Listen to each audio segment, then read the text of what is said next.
गंवार देवरानी, दो मॉडर्न जेठानी। वो कहते हैं ना, ज्यादा मासूम होना, नए तौर तरीके की चीजें ना सीखना, आसपास का माहौल और कम पढ़ाई इंसान को गंवार साबित कर देती है। ऐसा ही कुछ सौम्या, आरोही, करिश्मा के साथ होने वाला था। पर क्या वो ऐसी ही रहेंगी या उन तीनों में बदलाव भी आना था, ये तो हमें कहानी के आगे के मोड़ में ही पता चलेगा। उससे पहले हम यशोदा देवी की दो बड़ी बहू आराधना और मिहिका से मिल लेते हैं, जो कि बेहद मॉडर्न मिजाज की थी। मुझको तो दिखता है इसमें कोई सनम, अंगारों का अंबर सा लगता है मेरा स्वामी, टना टन टन टना टन टन टना टन टन। उसे डांस करता हुआ मिहिका कहती है, जेठानी जी लगता है पुष्पा 1 के साथ पुष्पा 2 की भी फैन हो रही हैं। रील बनाना था तो मेरे साथ ही बना लेती।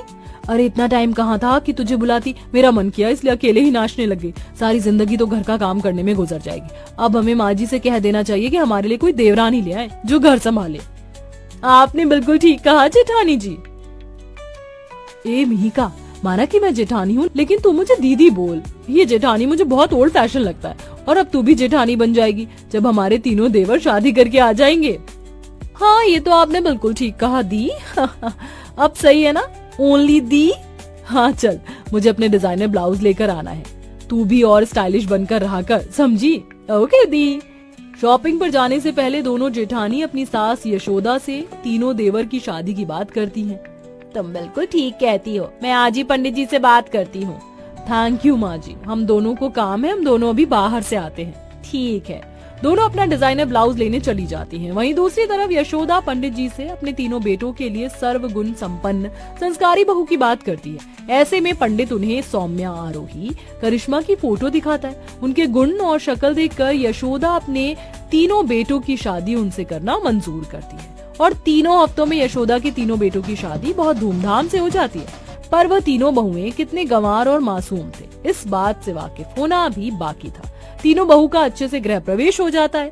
अगले दिन यशोदा तीनों बहू से कहती है, बहू जानती हूँ तुम बहुत ज्यादा सर्वगुण संपन्न संस्कारी हो और तुम्हारा इस तरह से साड़ी पहनने का स्वभाव भी मुझे बहुत अच्छा लगा।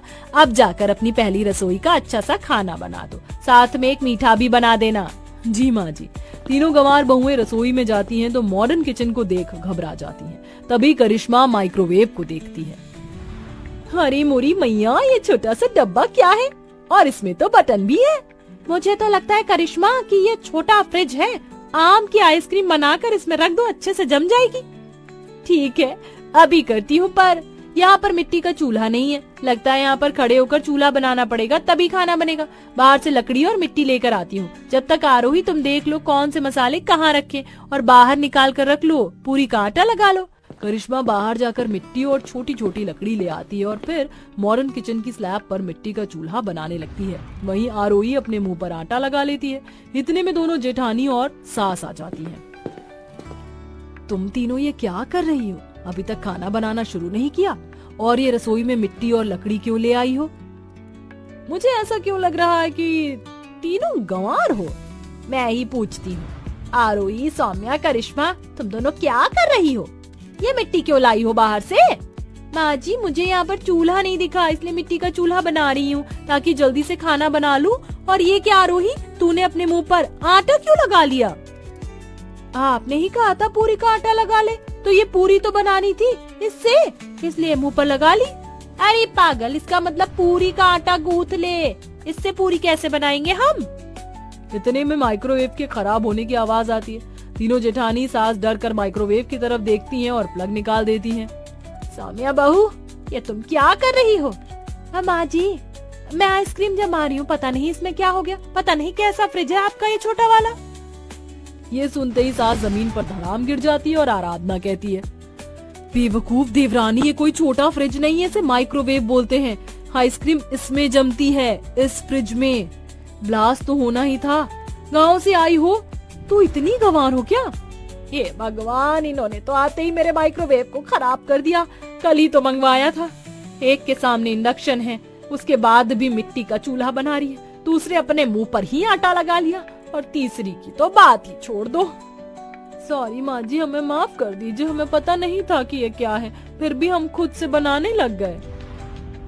अरे तो तुम एक बार पूछ भी तो सकती थी, पर तुमने पूछा ही नहीं, ऊपर से गंदगी कर दी। मिहिका, आराधना बहू, तुम दोनों ही इन्हें किचन में बता दो कि फ्रिज कौन सा है, गैस कौन सी है, वरना ना जाने आगे क्या होगा। जी माँ जी। दोनों जेठानी तीनों गंवार देवरानी को किचन की हर एक चीज बता देती हैं, जिसके बाद वो खाना बना लेती हैं। कुछ देर बाद डाइनिंग टेबल पर खाना लग जाता है तो आराधना सौम्या से कहती है, सौम्या जरा रसोई से मेरे लिए एक ग्लास बटर मिल्क ले आओ, और हाँ, इस बार कोई गंवार हरकत मत करना। जी जी जेठानी जी, ऐसी कोई शिकायत अब आपको नहीं होगी। बटर माने मक्खन, मिल्क माने दूध, यानी मुझे दूध में मक्खन डालकर लाना है। सौम्या रसोई में जाकर दूध में मक्खन डालकर चम्मच से मिलाते हुए आराधना के पास चली जाती है कि तभी, सौम्या, ये तुम इसमें क्या मिला रही हो? जेठानी जी, इस बार मैंने कोई गलती नहीं की है, जैसा आपने बोला था मैंने वैसा ही किया है। दूध में मक्खन डाल के ला रही हूँ, मिलाऊंगी नहीं तो कैसे मिलेगा?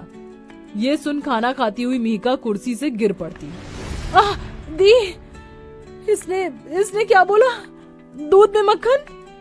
वही तो सौम्या, तुम पागल हो क्या? मैंने तुमसे छाछ मंगवाई थी, उसे बोलते हैं बटर मिल्क। सच में तुम एक नंबर की गंवार हो। देखो तो मुझे क्या लेकर दे रही हो। देवर जी को अफसोस नहीं होता क्या इनकी ऐसी हरकतों पर? आप इन तीनों को लेकर आई थी ना, हमने सोचा था कि ये हमारा काम में हाथ बटाएंगी, पर ये तो और काम बिगाड़ रही हैं। हाँ माँ जी। दोनों जेठानी की बातों से सौम्या की आंखों में आंसू आ जाते हैं। अब मैं क्या बोलूं? बहू जो पंडित था उसने यही बोला था कि सर्वगुण संपन्न है, पर मुझे लग रहा है उसने हमारा काट दिया। सॉरी माँ जी। जेठानी जी, मुझे नहीं पता था छाछ को बटर मिल्क बोलते हैं। रोते हुए सौम्या कमरे में चली जाती। वहीं कुछ देर बाद आरोही को यशोदा कपड़े धोने के लिए वॉशिंग मशीन के बारे में बताती, तो वह अपनी अकल लगाकर वॉशिंग मशीन में बर्तन भी डाल देती है, जिससे मशीन कपड़ों के साथ बहुत खटपट करने लगती है। आवाज सुन यशोदा भागकर आती और फटाफट मशीन का तार निकाल कर कहती है, अरे तुझ में दिमाग है कि नहीं? वॉशिंग मशीन में बर्तन कौन धोता है? ये कपड़े धोने के लिए होती है, ना कि बर्तन। सॉरी माँ जी, माफ कर दीजिए। वो क्या है ना, कभी वॉशिंग मशीन चलाई नहीं है, और आपने ही कहा था इसमें कपड़े धुलते हैं, तो मुझे लगा बर्तन भी धो सकते हैं, इसलिए मैंने ऐसा कर दिया। कल का नुकसान करके चैन नहीं पड़ा, वॉशिंग मशीन को भी खराब कर दिया। जा यहाँ से तू। लगता है मैं ही पागल थी जो तुम्हें इस घर में ले आई। यशोदा गुस्से के मारे अपने कमरे में आराम करने चली जाती है, तो वहीं करिश्मा अपने वॉशरूम के टॉयलेट सीट के बटन को बार बार दबा के खुश हो रही थी। तभी मिहिका उसे ढूंढते हुए वॉशरूम के अंदर चली जाती है। ओ माय गॉड, करिश्मा, ये तुम क्या कर रही हो? इसलिए इतनी देर से वॉशरूम में पानी कम आ रहा था। तुम बार बार फ्लश क्यों दबा रही हो? जेठानी जी, मुझे नहीं पता था कि हमारे घर में नहाने वाले कमरे में गेम लगा रखी है। ये गेम मुझे बहुत पसंद है। जब भी मैं बटन दबाती हूँ तो जोर से पानी आता है, फिर चला जाता है। फिर उस पानी को बुलाने के लिए मैंने बार बार बटन दबा दिया। बहुत मजा आ रहा है। ऐसे गेम तो मैंने कभी नहीं खेला। छी, तुम पागल हो क्या? तीनों की तीनों ऐसी हो। ये टॉयलेट सीट है, बदबू के मारे मेरे यहाँ ये टॉयलेट सीट है, बदबू के मारे मेरे से यहाँ रुका नहीं जा रहा, और तुम खेल रही हो। वाओ। मिहिका उसकी यह हरकत सास को बता देती है। दोनों मॉडर्न जेठानी और सास को तीनों गवार बहू की हरकत से नाक में दम हो जाता है। वो तीनों की तीनों गवार बहू के पास आती है। इतने में वह घर की सफाई करते करते लैपटॉप को धो देती है, तो दूसरी वैक्यूम क्लीनर को कंट्रोल नहीं कर पाती, जिससे आराधना सामने आती है और उसके चेहरे से वैक्यूम क्लीनर चिपक जाता है। अरे कोई बचाओ मुझे, माँ जी, मुझे बचाओ इन गवारों से।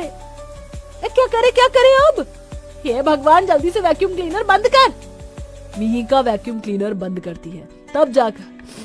तब जाकर आराधना वैक्यूम क्लीनर से अलग होती है, और इस बार सास तीनों को लाइन में खड़ा कर देती है। मुझे नहीं पता था तुम तीनों इतनी गवार होगी। हद कर दी आज तो तुमने। पता नहीं बड़ी बहू के साथ क्या कर देते। संस्कारी आ जाए, पर तुम संस्कारी से ज्यादा गवार निकली। जो काम बोलो सब उल्टा पुल्टा कर देती हूँ। ऐसा ही सब करना है तो मैं तुम्हें तुम्हारे घर भेज देती हूँ। तभी तीनों बहुएं रोते हुए सास का पैर पकड़ लेती हैं। हमें माफ कर दीजिए, जाने अनजाने हमसे बहुत बड़ी गलती हो गई। हम गांव से आए इसलिए शहर की चीजों को नहीं जानते, लेकिन आप हमें बता देते, या आप बता दोगे तो हम ऐसी गलती दोबारा नहीं करेंगे। हमें एक मौका दे दीजिए। माँ जी, गलती तो हमसे भी हुई है। हमें ही इन्हें इनकी पहली गलती पर समझा देना चाहिए था, क्योंकि ये तो यहाँ पर कभी रही ही नहीं है। हाँ माँ जी, सही कहा तुम दोनों ने। तुम दोनों की जिम्मेदारी है इन्हें थोड़ा अपनी तरह बनाओ और घर की मॉडर्न चीजों के बारे में भी सिखाओ। जी माँ जी। इस तरह दोनों मॉडर्न जेठानी गंवार देवरानियों के दिल का हाल समझती हैं और अब उन्हें शहर के तौर तरीके, मॉडर्न लाइफस्टाइल और इलेक्ट्रॉनिक अप्लायंस के बारे में बताती हैं, जिसके बाद धीरे धीरे वह उनके रंग में ही ढल जाते हैं और सब खुशी खुशी रहने लगते हैं।